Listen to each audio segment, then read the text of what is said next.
आए थे घर पे, और डायरेक्ट अपलाइन मेरी सुरेश सर और जो मुझे सिखाने वाले हैं वो विशाल सर, ये दोनों मेरे साथ ऐसे जुड़े रहे कि इन्होंने पता नहीं मुझ में क्या देखा कि मुझ में कुछ भी नहीं था, एक विश्वास भी नहीं था। आज मैं इस स्टेज पे बोल रही हूँ, ये भी उन्हीं की देन है। और ऊपर से ग्रेट अपलाइन मेरे विशाल सर। देखते हैं कि जिंदगी में धीरे धीरे से मैंने कभी बिजनेस को नहीं देखा। आजकल मैंने बहुत से लोग ऐसे देखे हैं, पहले प्रोडक्ट दिखाइए, बेस क्या है, फिर उसके बाद बिजनेस प्लान समझेंगे तो अब हम लोग परचेज करेंगे। बहुत सी ऐसी बातें होती हैं, लेकिन मेरे दिमाग में कुछ नहीं था। जैसे जैसे मेरे अप्लायंस मुझे चलाते गए, मैं चलती गई। यस सर और 3 वर्ड मेरी जिंदगी में आज भी हैं और पहले भी थे। जब मैंने इस इंडस्ट्री को समझना शुरू किया, yes sir, okay sir, sorry sir, ये 3 वर्ड से मैंने जिंदगी शुरू किया अपने आईएमसी में। तो इसी 3 वर्ड से मैंने आज तक यही आईएमसी में लेके चली हूँ। सर ने बोल दिया यहाँ चलना है, yes sir, okay sir, sorry sir. क्या हम में से कितने ऐसे लोग हैं कि जो अपने अपलाइन की बात को मानते हैं, लेकिन मैंने मानना शुरू कर दिया। और आज मैं खुद फीमेल हूँ, तो मैं आज स्पेशली मैं फीमेल्स को बोलना चाहूँगी कि ये इंडस्ट्री इतनी अच्छी है, इतनी सेफ है लेडीज़ के लिए कि मुझे भी विश्वास नहीं था, लेकिन मैंने यहाँ पर जाके देखा। यहाँ आप अकेले घर से निकलते हैं तब, लेकिन जब आप ऐसे ऐसे माहौल में चले जाते हैं, कौन आपकी फ्रेंड बन जाती है, कौन आपका गाइडलाइन बन जाता है, कुछ नहीं पता चलता। लेकिन प्लीज़ यहाँ पर आइए और अपनी बहनों, यानी कि जो बहनें हैं घर में, जो माएँ हैं घर में, जो अपने आपकी बीवियाँ हैं, तो मैं आप सभी भाइयों से मैं रिक्वेस्ट करना चाहूँगी कि वो भी दिल खोल के यहाँ पर लेके आए। बहुत अच्छी इंडस्ट्री है। और एक सच्चाई और बताना चाहूँगी, जब मैं ये इंडस्ट्री में आई थी, पहला कदम रखा था, जब मैं बिल्कुल ठीक होगी, विद इन 2 मंथ्स मैंने अपने आप को रिकवर किया था आईएमसी के प्रोडक्ट से। मेरे अपलाइन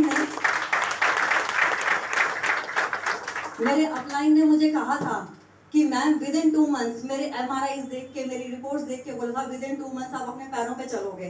तो मैंने कहा ये सॉरी, वैसे बोलना नहीं चाहिए अपलाइन को, लेकिन उस टाइम वो मेरे अपलाइन नहीं थे। तो मैंने बोला क्या बेवकूफ़ इंसान है, बीइंग अ मैनेजर, एक यानी कि फैक्ट्री में जॉब कर रहे हैं और ये मुझे बोल रहे हैं कि विद इन 2 मंथ्स आप अपने पैरों पे चलोगे। फिर मैंने 1 सेकंड के लिए तो डाउट आता है, सभी को आएगा, लेकिन उसके बाद फिर मैंने क्या किया, मैंने विश्वास किया कि जब इतने बड़े बड़े डॉक्टर्स के ऊपर विश्वास कर रही हूँ तो इनके ऊपर क्यों नहीं। इतना आयुर्वेद पहले यूज कर चुकी हूँ, तो यहाँ पर 1 ट्राई और क्यों नहीं, फर्स्ट एंड लास्ट। उस टाइम मैंने ईश्वर को अपने नजर में रख के यही बात दिमाग में बिठा ली कि ये लास्ट एंड फाइनल है, इसके बाद मेरी जिंदगी या इधर है या उधर है। फिर मैंने इस बारे में सोचा ही नहीं, लेकिन उस टाइम फाइनेंशियली कंडीशन इतनी डाउन हो गई थी कि 30 लाख रुपए जिसके ऊपर लगा हो, वो घर में कमाएगा, खिलाएगा, या बच्चों को पालेगा, या फिर मेरी मेडिसिन का खर्चा करेगा। लेकिन मैंने वो सब चीज़ें भी फेस की, और थोड़ी सी लेडीज़ की होती है ना, करना है कि नहीं करना है, लाने के लिए नाले हैं, वो चीज़ थी कि मुझे ठीक होना है। हस्बैंड के ऊपर थोड़ा सा प्रेशर ज़्यादा आ गया था, लेकिन मैंने उस प्रेशर को भी देखा कि नहीं, मुझे चलना है, क्योंकि मैंने 12 साल स्टिचिंग की है। स्टार्टिंग मेरी यहीं से थी कि 12 साल स्टिचिंग किया, बच्चों को पालने के साथ साथ स्टिचिंग किया। लेकिन कुछ ड्रीम्स होते हैं लेडीज़ के, गर्ल्स के भी हैं, कि जो आफ्टर मैरिज कई बार तो बहुत ऊंचाई पे चले जाते हैं और कई बार दबा के हम लोग एक डिब्बे में बंद कर देते हैं उनको। तो मेरा भी कुछ ऐसा ही हाल था, लेकिन इस इंडस्ट्री ने मुझे बहुत कुछ सिखाया, ज़िंदगी में जीना सिखाया है। और उसके बाद जैसे जैसे मैंने ट्रीटमेंट लिया, और विद इन 2 मंथ्स तो नहीं, लेकिन 2 महीने 2 दिन के बाद मैंने अपने घर का खाना खुद बनाया, अपने आप अपने टांगों पे चल के। थोड़ा सा सहारा जरूर लिया मैंने उस टाइम, लेकिन मैंने धीरे धीरे बेबी स्टेप की वजह से मैंने किचन में घुसना शुरू किया कि लेडीज के लिए। मैंने कहा सफाई तो हो जाएगी, बाकी काम हो जाएंगे, लेकिन खाना मुझे अपने हाथ से बनाना पसंद है। अच्छी बेस्ट कुक भी हूँ मैं वैसे। और उसके बाद मैंने ये चीज़ें सीखी कि हाउस वाइफ में अगर जो क्वालिटीज़ होनी चाहिए वो थी, लेकिन मेरी उड़ान कुछ और थी। लेकिन वो उड़ान कहाँ पूरी हुई मेरी, यहाँ पर आईएमसी में आके। फिर धीरे धीरे से मैंने बिजनेस प्लान पहले नहीं सीखा, धीरे धीरे से स्टेप बाय स्टेप 10% हुई, 15% था उस टाइम, है ना, और 20% था उस टाइम। तो ऐसे मैंने स्टेप बाय स्टेप मैंने बिजनेस सीखा। और आज मैं सभी महिलाओं को यही कहना चाहती हूँ कि अपने काम के साथ साथ जब भी आपको कहीं पर ट्रेनिंग्स मिलती हैं, मीटिंग्स मिलती हैं, मोस्ट इंपॉर्टेंट है कि आप सभी काम छोड़ के एक दिन पहले कर लीजिए, थोड़ा टाइम मैनेज कर लीजिए, जैसे भी आपका टाइम मिलता है तो आप ट्रेनिंग एंड मीटिंग्स मत छोड़िए। और ड्यूरिंग लॉकडाउन सच में मेरे हस्बैंड का काम बंद हो गया था, क्योंकि सारे स्कूल बंद हो गए थे, वो ट्रांसपोर्ट में थे, सारे स्कूल बंद हो गए थे और 2 साल तक स्कूल नहीं खुलेंगे, सभी को पता है। हमारी बसेस थी वो बिक चुकी थी, सच्चाई बता रही हूँ आज इस प्लेटफॉर्म पे। और उसके बाद उनकी अर्निंग बंद हो गई थी। मेरी अर्निंग ऐसी थी कि वो 50 प्लस कमाते थे, जो उनकी सेविंग होती थी, क्योंकि गाड़ियों का खर्चा भी बहुत होता है, वो जिन लोगों के पास गाड़ियां वो सब समझ सकते हैं इन चीज़ों को। और उसके बाद बच्चों के खर्चे, बच्चों के कॉलेज, ये सब कुछ मैं मैनेज कर रही थी। और साथ में क्या होता था कि वो जो अर्निंग होती थी वो घर के खर्च और बच्चों की सारी जितनी भी ज़रूरतें उनको पूरा करने के लिए। और मैं जो आईएमसी से कमाती थी, पहले मैं स्टिचिंग से कमाती थी, लेकिन फिर आईएमसी वाला प्लेटफॉर्म मिल गया मुझे। और आईएमसी से जब मैंने कमाना शुरू किया तो वो मैंने ट्रैवल पे लगाना शुरू कर दिया। अपनी जितनी भी मतलब मेरी वो थी, जितना ज़्यादा मैंने ट्रैवल किया उतना ज़्यादा मैंने बिजनेस को बढ़ाया।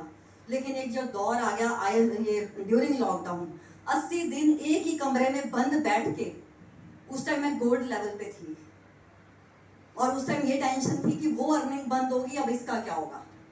तो सडनली क्या हुआ कि एक बड़ी गुड न्यूज़ आई कि अब हम लोगों को जूम मीटिंग्स मिलेंगी। और जूम मीटिंग ऐप मुझे नहीं आता था चलाना, बेटे से सीखा मैंने और बच्चों ने मुझे सिखाया। और मैंने वो जूम मीटिंग्स दिन रात, जैसे कुणाल सर ने हमारे मीटिंग्स दी हैं, अदर लीडर्स ने जो हम लोगों को मीटिंग्स दिया, हमने इतना ज़्यादा शिद्दत के साथ सीखा इन चीज़ों को। और उसके बाद आज मैं बोल सकती हूँ कि वो फर्स्ट अर्निंग जब घर आई, मुझे 3 साल लगे अपने हस्बैंड को रियलाइज करवाने के मेरी आईएमसी क्या चीज़ है। 3 साल तक वो समझते नहीं थे, बोलते थे ये टोपी घुमाने वाला काम है। हस्बैंड मेरे बल्कि साक्षात देख रहे थे कि अगर हम तुलसी भी ले रहे हैं, एक बाहर से परचेज कर रहे हैं, तो हम लोगों के अकाउंट में कुछ नहीं आ रहा है।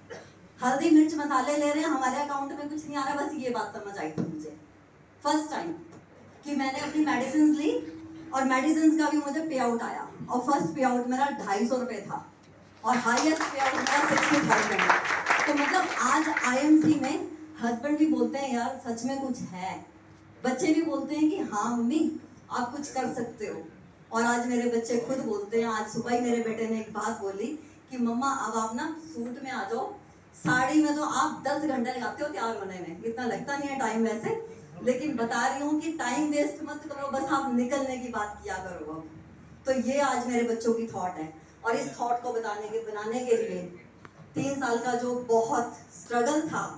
और आप फीमेल समझ सकती हैं कि बाहर जब हम लोग गेट से बाहर निकलते हैं, घर से बाहर निकलते हैं, तो 10 उंगलियां भी हम पर उठती हैं। इसीलिए बोलते हैं कि परमात्मा पर पहला विश्वास और खुद पर विश्वास होना बहुत जरूरी है। तो मैं इसी के साथ यही कहना चाहूंगी लास्ट में कि सभी फीमेल्स को भी और अपने भाइयों को भी कि प्लीज अपनी फीमेल्स को साथ में लेके आइए और इस इंडस्ट्री का एक हिस्सा बनाइए, डबल काम होगा। Thank you so much.